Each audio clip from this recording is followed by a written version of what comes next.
Gavin Reynolds stood on the balcony of his penthouse, raising a glass of vintage scotch to the city skyline. He had done it. He hadn't just divorced his wife. He had annihilated her. He kept the house, the cars, and the offshore accounts she never knew existed. To him, Sarah was just dead weight he had finally shed to make room for a younger, hungrier model. He thought he was the apex predator of Chicago. But Gavin forgot one crucial rule of warfare. Never humiliate an enemy until you know who backs them. He thought Sarah was a nobody. He was about to learn that her silence wasn't weakness. It was a countdown. The degradation didn't happen all at once. It was a slow, calculated erosion. Gavin Reynolds, a man who had clawed his way up from a mid-level sales associate to the senior vice president of Vanguard Logistics, viewed people as assets or liabilities. After 7 years of marriage, his wife, Sarah, had firmly moved into the liability column. Sarah was quiet. She was kind. She worked part-time as a librarian at the local elementary school and spent her weekends tending to their garden or volunteering at the animal shelter. To Gavin, she was painfully, excruciatingly average.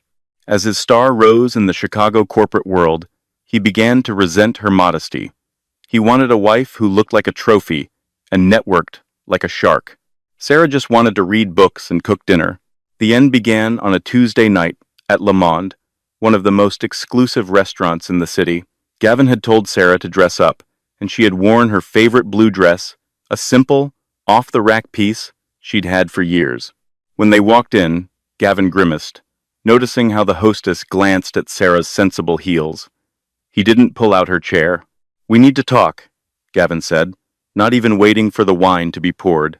Sarah smiled nervously, reaching for his hand across the white tablecloth. "Is everything okay at work, Gavin? You've been so stressed lately." He pulled his hand away as if she were contagious. "It's not work. It's us. Well, mostly you." Sarah froze. The noise of the restaurant seemed to drop away. "I don't understand." "Look, Sarah, let's be real," Gavin said, his voice loud enough that the couple at the next table glanced over. "I've outgrown this. I've outgrown you. When we met, I was just starting out. I needed someone, intact domestic, someone to wash the clothes and keep the lights on. But now, I'm closing 8-figure deals. I'm meeting with senators. And frankly, bringing you to galas is embarrassing." Sarah felt the blood drain from her face. "Embarrassing?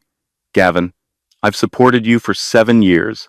When you were fired from the firm in 2018, who paid the rent? Who stayed up with you when you were depressed?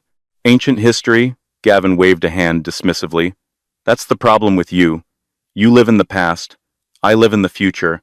And my future doesn't include a librarian who buys her clothes at Target." He took a sip of water, looking bored. "I've met someone else. Her name is Jessica. She's in marketing. She gets it. She gets me." Tears welled in Sarah's eyes, but she didn't scream.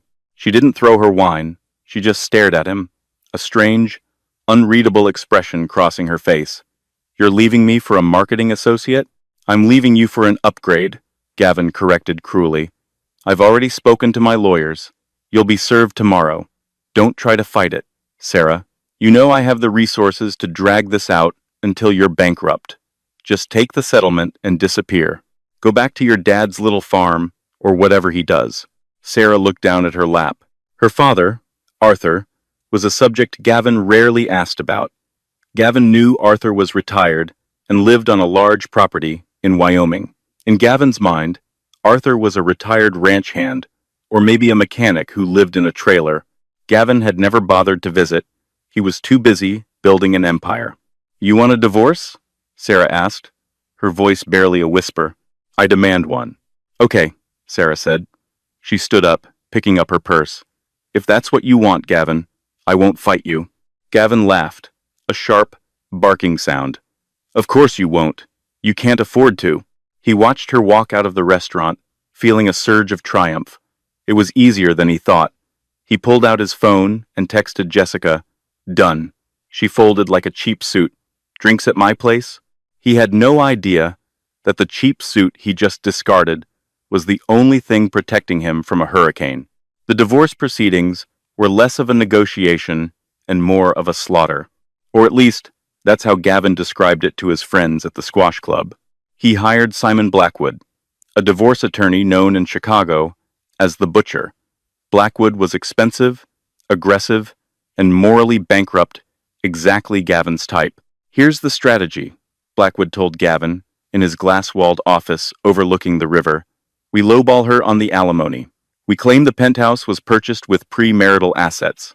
I know it wasn't, but we can bury her in paperwork if she contests it. And the offshore accounts? She doesn't know about the shell company in the Caymans, right? She thinks shell company is something you find at the beach, Gavin sneered. She's financially illiterate. She let me handle everything. Perfect, Blackwood grinned.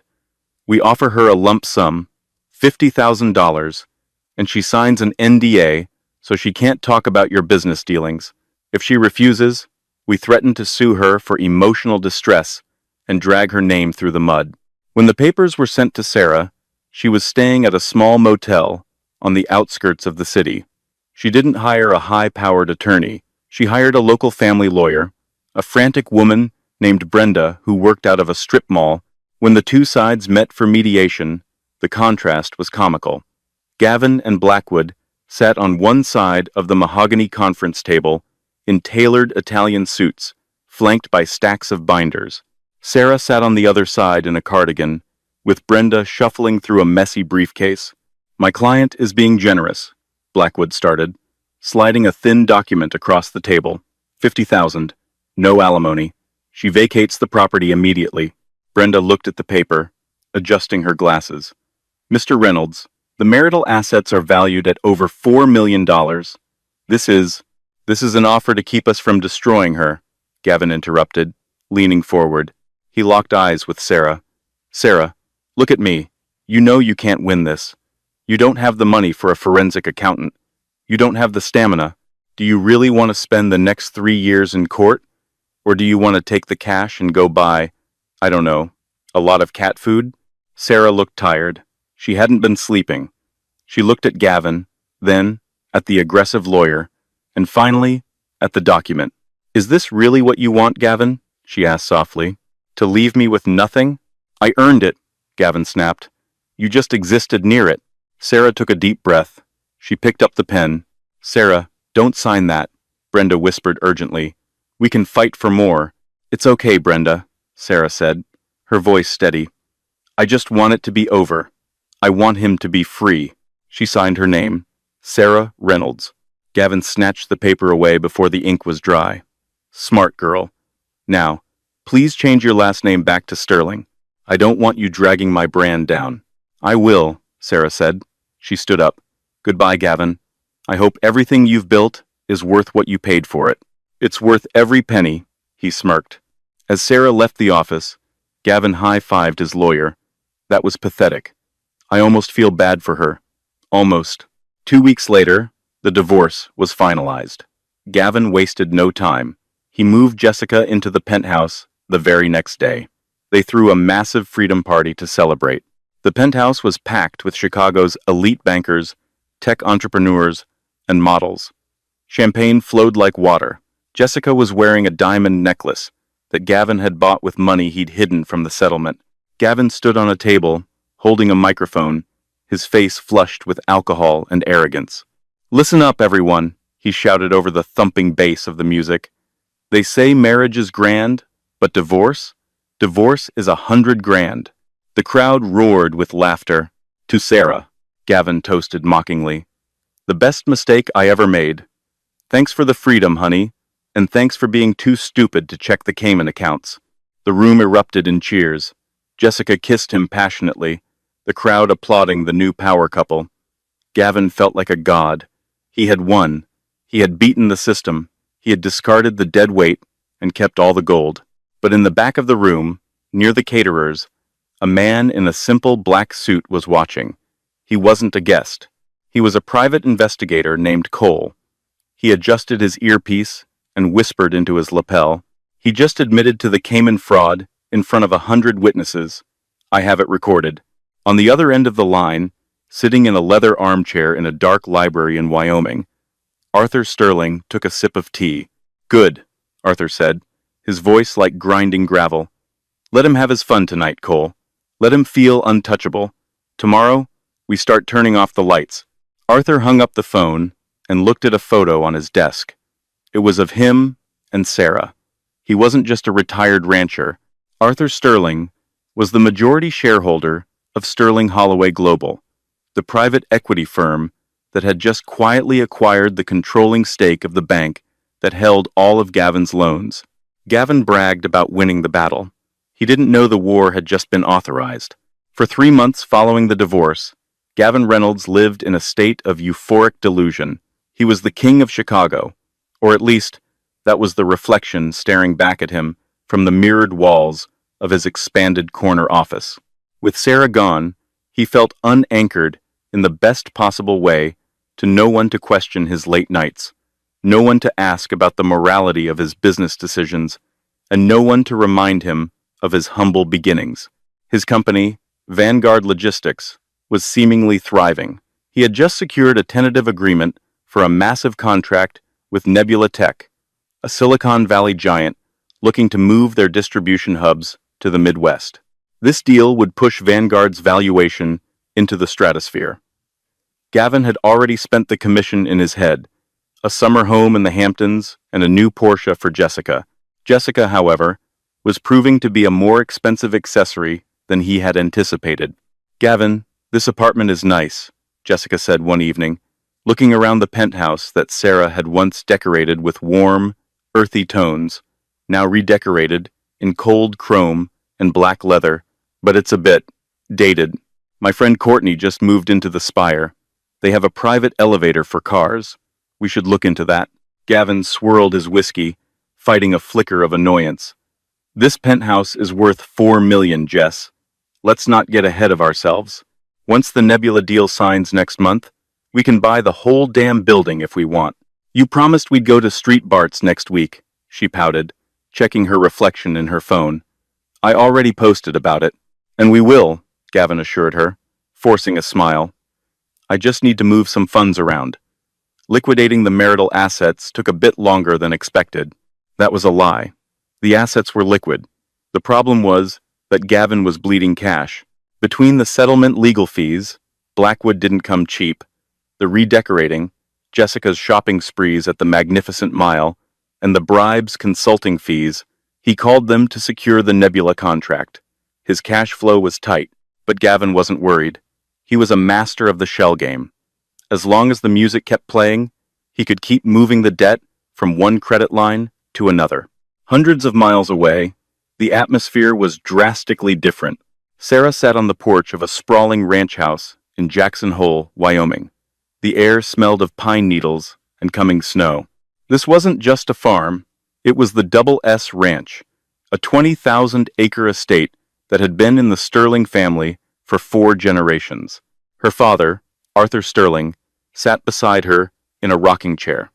He was wearing worn denim and flannel, looking every bit the retired rancher Gavin assumed he was.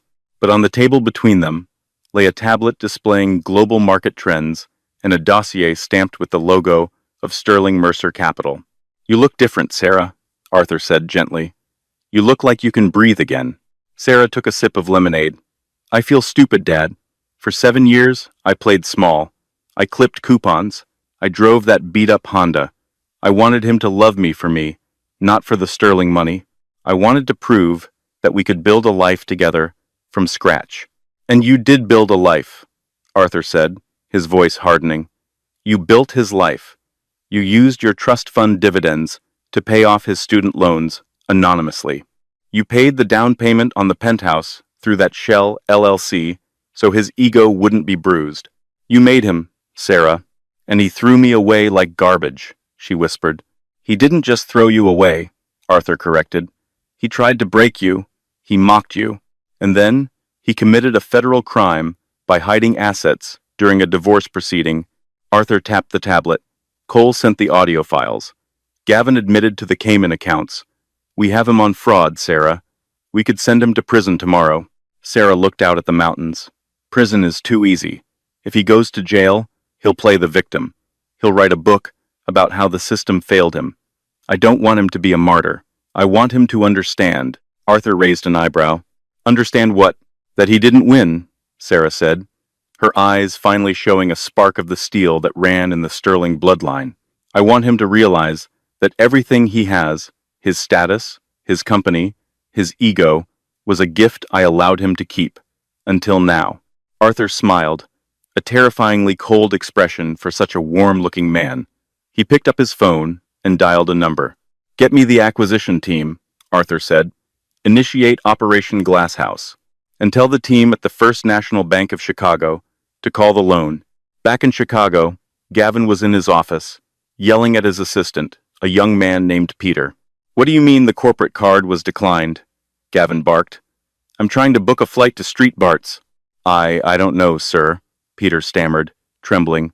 The bank said there's a freeze on the account pending a compliance review. Compliance review? Gavin laughed incredulously. I've been banking with them for 10 years. Get me the branch manager. Get me Henderson. Mr. Henderson isn't taking calls, sir. He said you need to come in personally tomorrow morning. Gavin slammed the phone down. Incompetent bureaucrats. He didn't know it yet, but the false summit was over. The descent had begun. The meeting at the First National Bank of Chicago was scheduled for 9 a.m. Gavin strolled in at 9:15, wearing a $3,000 suit and carrying a latte. He intended to project dominance. He intended to yell, threaten to move his accounts to Chase, and demand an apology. He was escorted not to the usual glass office of the branch manager, but to a windowless conference room in the basement levels. Sitting there was Mr. Henderson, a man Gavin had played golf with, and two other individuals he didn't recognize. They wore charcoal suits and had the dead-eyed look of corporate executioners. Bob! Gavin boomed, extending a hand. What is this nonsense? My girl couldn't buy a handbag yesterday. You're making me look bad. Henderson didn't stand up. He didn't shake the hand. He pointed to a chair. Sit down, Mr. Reynolds. Gavin's smile faltered. He sat. Okay. What's the joke? This is Mr. Thorne and Miss Prawl, Henderson said, his voice devoid of friendship. They represent the new ownership group that acquired First National last week. New ownership? Gavin scoffed. Who cares? What does that have to do with my credit line? Everything, Miss Prawl said. She opened a binder. Mr. Reynolds, Vanguard Logistics, operates on a revolving line of credit of $12 million. This line is secured by your accounts receivable and your personal guarantee. Standard practice, Gavin said, leaning back. Your line of credit has covenants, she continued, one of which is the morality and repute clause. It states that if the borrower engages in conduct that could damage the bank's reputation or indicates financial instability, the bank reserves the right to accelerate the debt. I haven't done anything, Gavin snapped. I'm a pillar of the community. We received an anonymous tip, accompanied by audio evidence, suggesting you have engaged in bankruptcy fraud and perjury regarding offshore assets, Prawl said calmly. Furthermore, upon review of your financials, we found that your accounts receivable from the Nebula deal have been pre-booked before the contract was signed. That is, accounting fraud, Mr. Reynolds. The room went silent. The air conditioning hummed, but Gavin felt sweat trickling down his back. That's a misunderstanding, Gavin stammered. The Nebula deal is a lock. I was proactive. It's fraud, Thorne spoke for the first time. We are calling the loan. You have 48 hours to repay the $12 million in full. If you fail to do so, we will seize the collateral. That includes the company, the penthouse, and your personal assets. 48 hours? That's impossible, Gavin shouted, standing up. You can't do this. I'll sue you. Read the contract, Gavin, Henderson said quietly, finally looking him in the eye. It's ironclad, and frankly, you're toxic. We're cutting you loose. Gavin stormed out of the bank, his heart hammering against his ribs like a trapped bird. He needed money. Fast. He called Simon Blackwood, his divorce lawyer. Simon, I'm in a jam, Gavin said, pacing on the sidewalk, ignoring the pedestrians bumping into him. The bank is calling the loan. I need to access the Cayman money. Now. Gavin, shut up, Blackwood hissed into the phone. Don't say that over an open line. I don't care. I need the 2 million. You can't touch it, Blackwood said, his voice shaking. I just got a call from the Bar Association. Someone filed a grievance against me. They have logs of our conversations, Gavin. They know I advised you to hide assets. I'm looking at disbarment. I can't help you. Don't call me again. The line went dead. Gavin stood on the street corner, feeling the world tilt. He dialed Jessica. Babe, listen, he started, trying to keep his voice steady.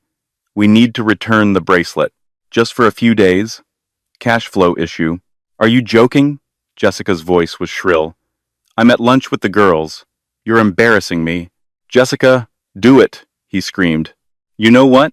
Jessica replied, her tone turning icy. I knew this would happen. You talk big, Gavin, but I saw the letters from the IRS on the counter. Don't bother coming home. I'm taking the bracelet, and I'm going to stay with Courtney. Jessica, Jessica. She hung up.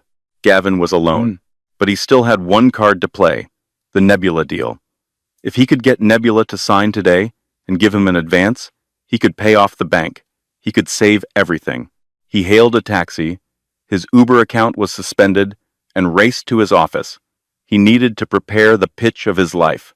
When he arrived at Vanguard, the office was strangely quiet. His employees were huddled in groups, whispering. When they saw him, they scattered. Peter, Gavin shouted, get me the Nebula file, and get me the CEO of Nebula on the phone. Peter walked out of his office, holding a box of his personal belongings. I can't do that, Gavin, Peter said. Why the hell not? Because Nebula called an hour ago. They're pulling out. Gavin felt his knees give way. He grabbed the edge of a desk to steady himself. Why? Why would they pull out? They were acquired, Peter said, looking at Gavin with a mixture of pity and contempt. A private equity firm bought Nebula this morning in a hostile takeover. The new owners canceled all pending vendor contracts immediately to restructure. Who? Gavin whispered. Who bought them? Some group called Sterling Mercer, Peter said. Never heard of them. Anyway, I quit. My paycheck bounced this morning. Sterling Mercer. The name sounded vaguely familiar, sophisticated, and old money. Gavin didn't connect the dots. He couldn't. His brain was in survival mode. He sat in his leather chair in the empty office as the sun began to set. He was ruined. The bank would take the business tomorrow. The condo was leveraged. He had no wife, no girlfriend, no lawyer. Then, his office phone rang. A single, crisp ring. He stared at it. It rang again. He picked it up. Hello? He croaked. Mr. Reynolds. A smooth, British voice spoke. My name is Cole. I represent the chairman of Sterling Mercer Capital. Gavin's eyes widened. The people who bought Nebula? The very same. The chairman understands you are in a difficult position regarding your liquidity. He is an admirer of your tenacity. He would like to offer you a lifeline. I'll take it, Gavin said immediately, desperation clawing at his throat. Whatever it is, I'll take it. I can sell Vanguard to you. I just need a payout. I need to cover my debts. The chairman is willing to discuss a buyout, Cole said, but he prefers to do business face to face. There is a gala tonight at the Grand Hotel. The chairman will be there. He requests your presence. 8 p.m. Do not be late. I'll be there, Gavin said, tears of relief pricking his eyes. Thank you. Tell him thank you. Oh, he knows, Cole said enigmatically. He knows everything. Gavin Reynolds spent the last of his cash on a fresh shave and a shoe shine. He put on his tuxedo, the one he had worn to the Freedom Party. He looked in the mirror. He looked tired, yes, but he could still sell. He just needed to sell himself one last time. If he could get Sterling Mercer to buy Vanguard for even a fraction of its value, he could clear the bank debt and start over. Maybe in Florida. He arrived at the Grand Hotel at 7:55 p.m. The ballroom was spectacular. Crystal chandeliers the size of small cars hung from the ceiling. The room was filled with the true elite of the country senators, oil tycoons, tech billionaires. Gavin realized with a jolt that he was out of his depth. These weren't the Chicago social climbers he was used to. This was old money, the kind of money that whispered. He scanned the room, looking for anyone who looked like a chairman. Mr. Reynolds? Gavin turned. The man from the phone, Cole, stood there. He was tall, dressed in a tuxedo that cost more than Gavin's car. Right this way. The chairman is expecting you in the private VIP lounge. Gavin followed Cole through the crowd, his heart pounding. They reached a set of heavy oak doors, guarded by security. Cole nodded, and the doors opened. The room inside was quieter, smelling of cigars and aged brandy. A fire crackled in the hearth. A group of men stood by the window, but one man sat in a high-backed leather armchair, facing the fire, his back to Gavin. Sir, Cole said, Mr. Reynolds is here. Excellent, the man said. The voice was deep, gravelly. Pour him a drink, Cole. The 52 Macallan. Gavin took the glass, his hands trembling slightly. Mr. Chairman, I can't tell you how much I appreciate this opportunity. Vanguard is a solid asset.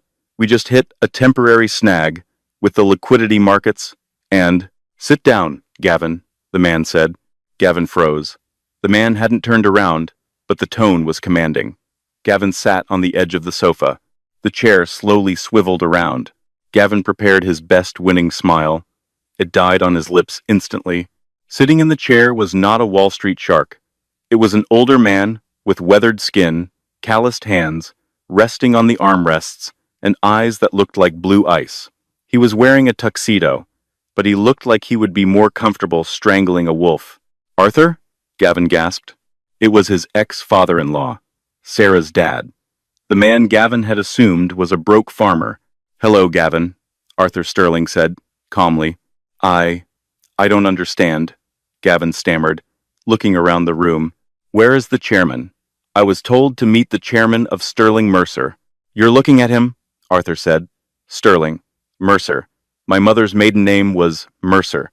I founded the firm in 1982. We specialize in distress acquisitions. We buy broken things and fix them, or we scrap them. Gavin's brain was misfiring. You? But you live on a farm. Sarah drove a Honda. You're a nobody. Arthur chuckled, a dry, humorless sound. Wealth shouts, Gavin. Power whispers. I didn't feel the need to impress a mid-level logistics manager with a leased BMW. Does Sarah know? Gavin whispered. Does she know you're here? Turn around, Arthur said. Gavin turned. Standing in the shadows near the bookshelf was a woman. She stepped into the light. It was Sarah, but it wasn't the Sarah he knew. The Sarah he knew wore cardigans and flats. This woman was wearing a floor-length gown of emerald silk that hugged a figure he had never appreciated. She wore diamonds around her neck that were real heavy, flawless stones. Her hair was styled in intricate waves, but the biggest difference was her eyes. The meekness was gone. Hello, Gavin, she said. Her voice was cool, detached. Sarah, Gavin breathed. He stood up, instinctively reaching out. Sarah, you look incredible. Look, this is all a misunderstanding. I missed you. I made a mistake. Sarah didn't flinch. You didn't make a mistake, Gavin. You made a choice. You chose to humiliate me. You chose to steal from our marriage. You chose Jessica. Jessica meant nothing, Gavin pleaded, glancing between Arthur and Sarah. I was confused. The stress of the job. Look, Arthur, Mr. Sterling, if you own the bank, you can stop this. You can call off the loan. We're family. We were family, Arthur corrected, standing up. He was taller than Gavin, broader. Now, you are a liability on my balance sheet. I can fix it, Gavin cried. I'll work for you. I'll run Vanguard under your umbrella. Just don't ruin me. Run it? Arthur laughed. Gavin, you don't seem to understand. I didn't buy Nebula and the bank to hire you. I bought them to audit you. Arthur picked up a file from the side table and tossed it onto the coffee table. It landed with a heavy thud. That is a forensic accounting of your entire life, Arthur said. The shell companies and the Caymans, the tax evasion, the bribes paid to the previous Nebula procurement officer. It's all there. Gavin looked at the file, pale as a sheet. What do you want? I want you to sign Vanguard over to Sarah. Arthur said. Sen said, 100% of the equity. For $1.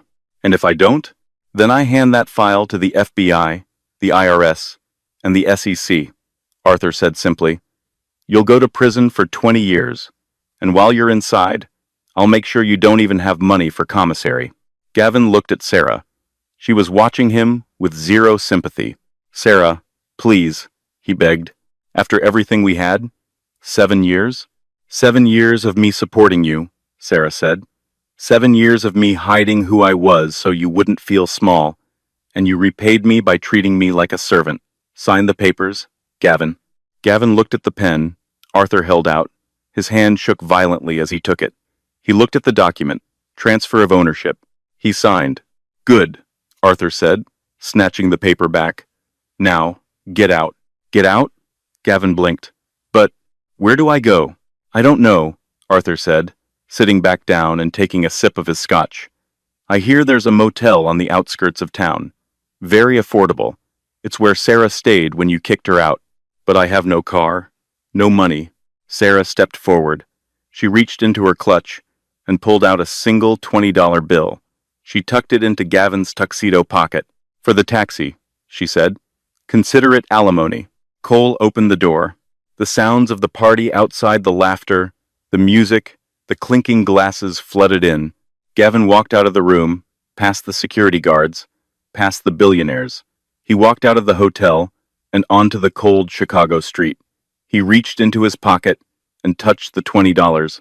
It was all he had left in the world. He had won the divorce, but he had just lost his life. And yet, Arthur and Sarah weren't done. The dismantling of Gavin Reynolds was only in phase 1, because while he was now broke, he was still free, and Arthur Sterling believed that some debts couldn't be paid with money. The slide from the penthouse to the pavement is steep, but the landing is what breaks you. For 3 weeks, Gavin Reynolds lived in room 14 of the Blue Star Motel, a decaying establishment near the interstate where the neon sign buzzed incessantly through the night. The room smelled of stale tobacco and desperation. Sarah's $20 had bought him a taxi to the motel and a bottle of water. Since then, he had been surviving on pawned items, his watch, his cufflinks, even his phone. Gavin Reynolds, the man who once ordered $500 steaks without looking at the price, was now eating instant noodles made with lukewarm tap water. But the hunger in his stomach was nothing compared to the hunger for revenge rotting his soul. He refused to accept his reality. In his mind, this was a temporary glitch, a narrative arc. He was the hero in the second act, enduring the dark night of the soul before his triumphant return. He spent his days at the public library, the same library Sarah used to work at, using the free internet to search for jobs. It was humiliating. Every time he walked in, he expected the librarians to recognize him as the husband who had publicly shamed their colleague. They didn't, but the paranoia gnawed at him. He sent out resume after resume. Consultant, strategist, director. The responses were silence. Or worse, one afternoon, he managed to get a phone interview with a mid-sized logistics firm in Ohio. The interviewer, a man named Miller, sounded enthusiastic at first.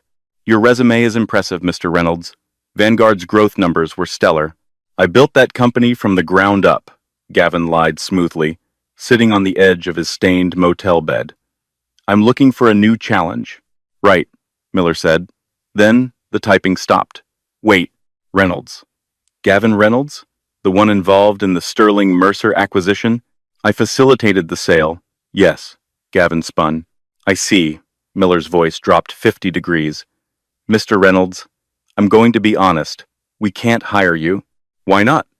I'm overqualified. It's not your qualifications. It's your standing. There's a note in the industry database, a do not hire flag attached to your credit profile. It says high risk, fraudulent practices. And frankly, word gets around. You cross the Sterlings. The Sterlings are vindictive liars, Gavin shouted into the receiver. Good luck, Mr. Reynolds, Miller said, and hung up. Gavin threw the cheap burner phone across the room. It cracked against the wall. He sat in the silence, his breathing jagged. They had blacklisted him. Arthur Sterling hadn't just taken his money. He had salted the earth so nothing could ever grow again. Fine, Gavin whispered, his eyes bloodshot. If I can't build, I'll burn. He remembered something. A loose end. Back when Vanguard was his, Gavin had cut corners. To save money on server security, he had hired a freelance hacker named Silas to set up a backdoor into the logistics network. It was illegal, a way to bypass customs checks digitally for certain high-paying, under-the-table clients. When Arthur took over, his forensic accountants had found the fraud, but they likely changed the passwords. However, Gavin knew Silas, and Silas knew the architecture of the system better than anyone. If Gavin could get into the system, he could crash the Nebula distribution grid right before their first massive launch under Sarah's leadership. He could cause millions in damages. Sterling Mercer stock would tank. Sarah would look incompetent. It wouldn't get him his money back, but it would destroy her. And right now, mutual destruction felt like a victory. He pawned his wedding ring, the last thing he had left to pay Silas.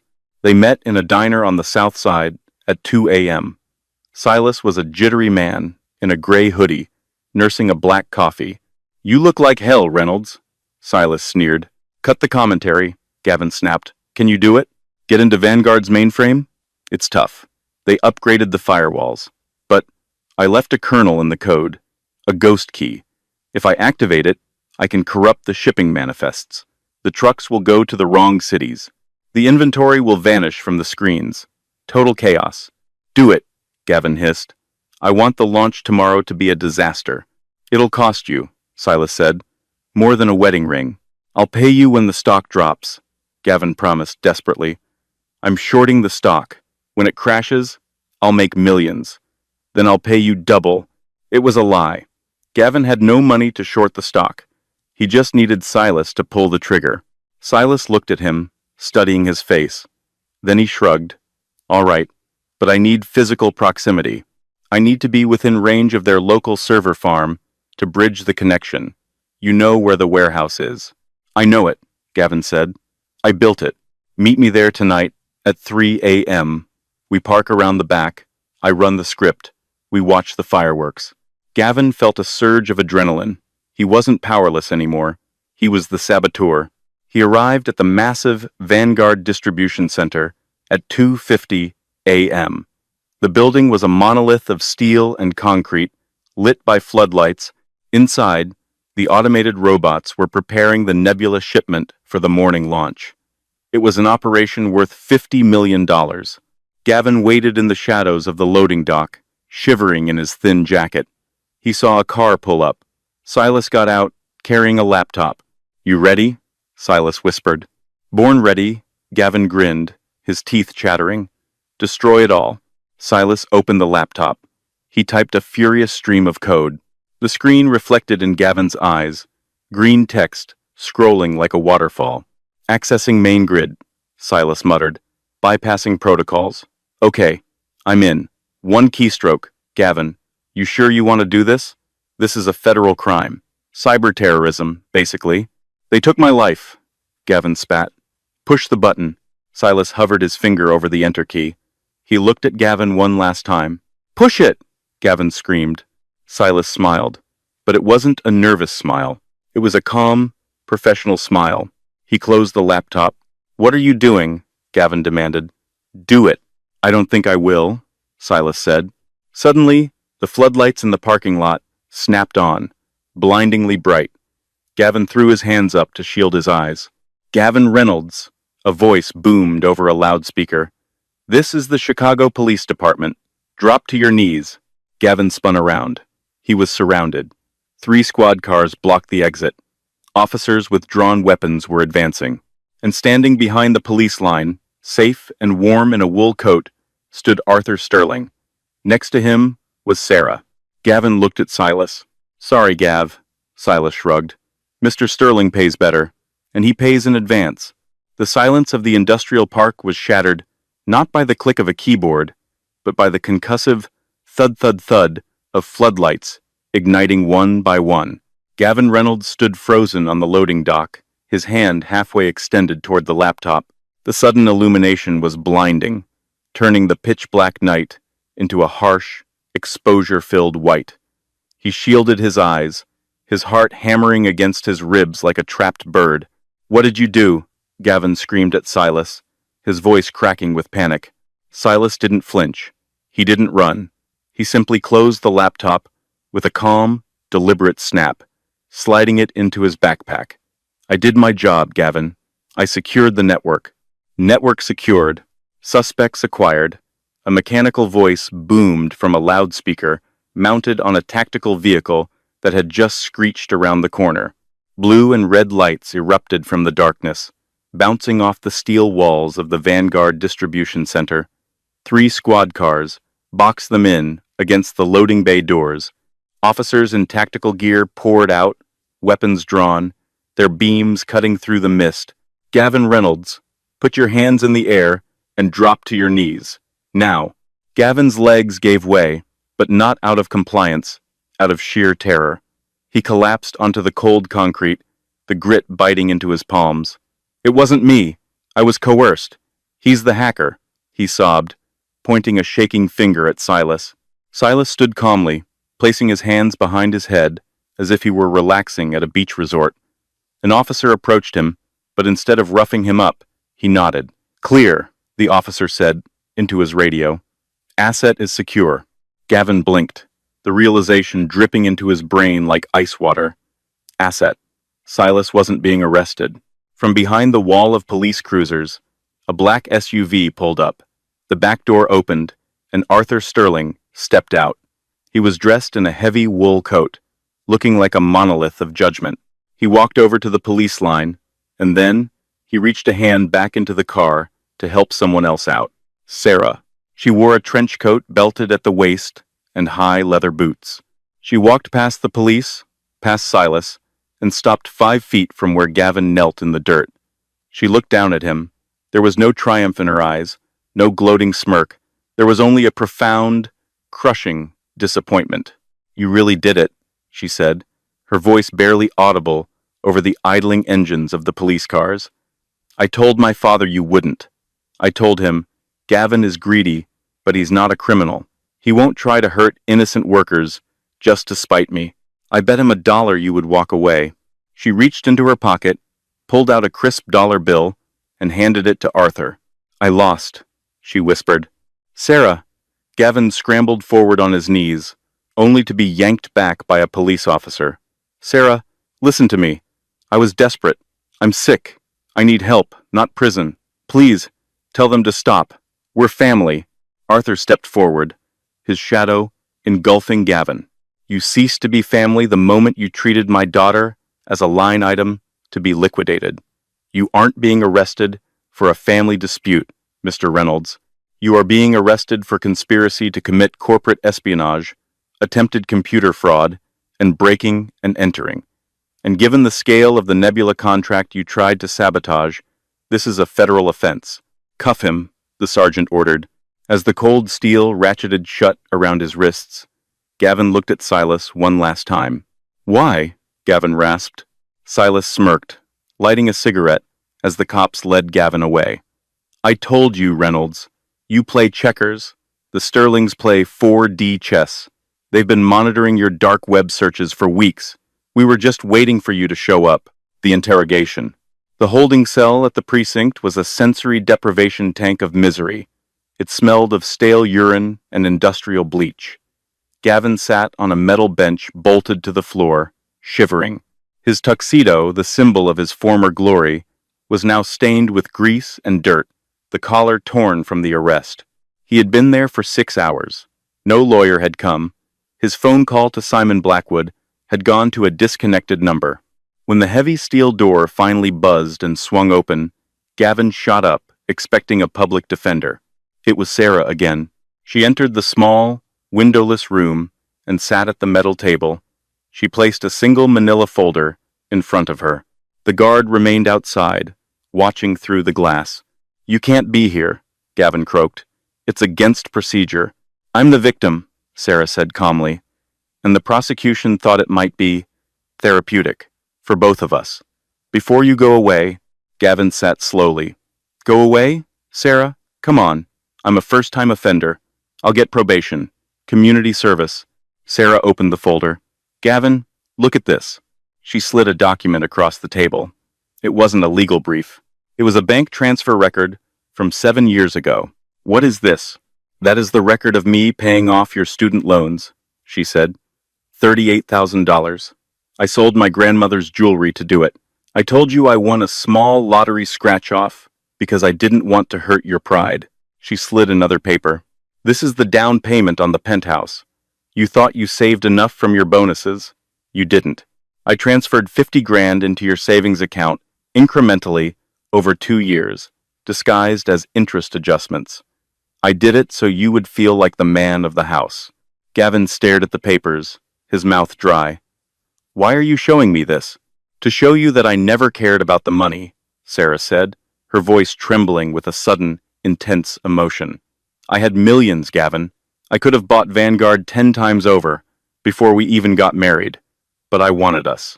I wanted to build something real. I made myself small so you could feel big. And how did you repay me? I loved you, Gavin stammered, falling back on his old charm, though it felt hollow now. No, Sarah cut him off sharply. You loved having a fan, and the moment you thought you were big enough, you discarded me like I was trash. You humiliated me in that restaurant. You laughed about it at your party. You tried to leave me with nothing. She leaned forward, her eyes locking onto his. I didn't destroy you, Gavin. I just stopped propping you up. And look at how fast you fell. Please, Gavin whispered, tears cutting tracks through the grime on his face. I'm sorry. I'm so sorry. Just drop the charges. I'll go away. I'll move to Nebraska. I'll disappear. It's out of my hands, Sarah said, standing up and buttoning her coat. The FBI is involved now, but I did ask the district attorney for one favor. What? Gavin asked, a flicker of hope igniting. I asked them to make sure you go to a facility with a good library, she said, her voice dripping with tragic irony. You always said reading was for boring people. You're going to have a lot of time to catch up. She knocked on the glass. The guard opened the door. Sarah! Gavin screamed, lunging against the table, the chains rattling violently. Don't leave me here. I'm Gavin Reynolds. I'm somebody. She didn't look back. The door clanged shut, sealing him in silence. The verdict. The trial was swift. It wasn't the media circus Gavin had hallucinated about. There were no cameras, no admiring fans protesting his innocence. It was a dry, bureaucratic dissection of his failures. The evidence was overwhelming. The audio recordings of him bragging about fraud, the logs of him hiring Silas, the forensic accounting of his Cayman accounts. When the judge asked if he had anything to say, Gavin stood up. He wanted to give a speech about ambition, about how the system was rigged, but when he opened his mouth, he saw Arthur Sterling sitting in the back row, arms crossed, watching him with the impassive stare of a man watching a bug hit a windshield. Gavin faltered, I just wanted to win. Mr. Reynolds, the judge said, peering over his glasses. Life is not a game to be won. It is a responsibility to be managed. You have failed in every regard. Sentence. 15 years in a federal correctional institution. 6 months later, the FCI Sandstone was a bleak, gray complex in the middle of nowhere. It was a place where time didn't pass. It eroded. Inmate 8,940 pushed the heavy canvas cart down the hallway of the laundry block. The air was thick with the smell of industrial detergent and damp cotton. Gavin's hands, once manicured and soft, were red and chapped. His back ached constantly. He wasn't the boss here. He wasn't even a consultant. He was the guy who folded underwear for murderers and thieves. He shuffled into the break room for his 15-minute lunch. He grabbed a plastic tray of lukewarm mash and sat in the corner, keeping his head down. Eye contact here was a currency he couldn't afford to spend. On the wall, a small, caged television buzzed with the afternoon news. Usually, the inmates watched sports or music videos, but today, the channel was stuck on a national business network. Turn that crap off, a large inmate with a neck tattoo grumbled. Wait, Gavin whispered, involuntarily. On the screen, a banner headline read, Sterling Mercer posts record profits. The camera cut to a live feed of a gala in Chicago, the same ballroom where Gavin's life had ended. But the atmosphere was different. It was warmer, less aggressive. At the podium stood Sarah. She looked breathtaking, not in a flashy, trophy wife way, but in a way that commanded absolute respect. She wore a tailored white suit that seemed to glow under the lights. "We are redefining what success looks like," Sarah said, into the microphone, her voice confident and clear. "Profit without purpose is just greed. Today, I am proud to announce that Vanguard is launching the Second Chance Initiative. We will be offering job training and employment to non-violent offenders who are looking to rebuild their lives after prison." The crowd erupted in applause. The camera panned to the side of the stage. Standing there was Arthur, looking proud. And next to Sarah was a man Gavin didn't recognize. He was tall, with kind eyes and a messy tie. He wasn't a shark. He was a high school principal, Sarah's new fiancé. He looked at her like she was the only person in the room. "She looks happy," the inmate with the tattoo said, shoveling food into his mouth. "That the broad, running the charity?" Gavin stared at the screen. He saw the woman he had called dead weight, carrying the weight of an empire with grace. He saw the life he could have had if he hadn't been so obsessed with chasing something better. He realized then that he had never actually known his wife. He had only known the reflection of himself he projected onto her. And now that the mirror was broken, he was invisible. "Yeah," Gavin said, his voice cracking. He looked down at his tray, unable to bear the brightness of her smile. "She's the one running it." "You know her?" the inmate asked, squinting at Gavin. Gavin paused. He thought about the restaurant, the divorce papers, the betrayal. "No," Gavin whispered, a single tear falling into his gray mash. "I used to know a girl who looked like her, but she's gone." A buzzer sounded. Lunch was over. Gavin Reynolds stood up, scraped his tray into the garbage, and walked back toward the laundry room to wash the stains out of other people's clothes, while Sarah Sterling continued to wash the world clean of his mistakes. Gavin Reynolds believed that winning the divorce meant keeping the assets and discarding the person. He viewed life as a zero-sum game, where kindness was a weakness and leverage was the only currency. But he made the fatal error of confusing silence with submission. Sarah didn't fight him with shouting matches or public scenes. She fought him with the truth, patience, and the immense power of integrity. This story serves as a stark reminder. Never humiliate someone you think you've defeated. You never know who they truly are, or who is standing in the shadows ready to back them up. Real power isn't about how much you can take. It's about what you can build and who you become when everything is stripped away. If you were in Sarah's shoes, would you have offered the Second Chance program to someone like Gavin, or does he deserve to stay in the laundry room? Let me know your thoughts in the comments. Don't forget to like, subscribe, and share this video if you believe in karma.